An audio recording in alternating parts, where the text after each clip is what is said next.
14వ తారీఖు జూన్ ఆదివారము ఉదయం చతుర్దశి మధ్యాహ్నం నుంచి అమావాస్య ప్రారంభమైంది.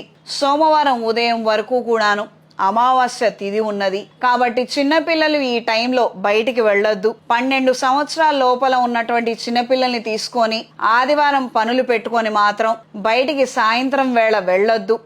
ఏవైనా దిష్టి తీసినవి లేదా గాలులు సోకినా పిల్లలు ఇబ్బంది పడే అవకాశం ఉంటుంది. ఈ విషయాన్ని పెద్దవాళ్ళు దృష్టిలో ఉంచుకొని మెలగండి. ప్రత్యేకించి నరదిష్టి ఎక్కువగా ఉంది, మాకు చీడ ఎక్కువ, మా మీద మా ఇంటి మీద ఏడుపులు ఎక్కువగా ఉన్నాయి అనుకున్న వాళ్ళు ఈరోజు అంటే ఆదివారం రోజు సాయంత్రం వేళ కాస్తంత రాళ్ళుప్పు తీసుకొని చిటికెడు పసుపు కుంకుమ దాని మీద వేసి ఎడమ వైపు నుండి 3 సార్లు తిప్పి దిగదూడ్చి ఈ యొక్క ఉప్పు రాళ్లను ఏదైనా పారే నీటిలో కానీ లేదా నీళ్ళలో కలిపి డ్రైనేజీలో పోయేటట్టుగా చూడండి. దీని వలన నరదిష్టి తొలగిపోతుంది, మీ మీద ఉన్నటువంటి ఏడుపులు తొలగిపోతాయి.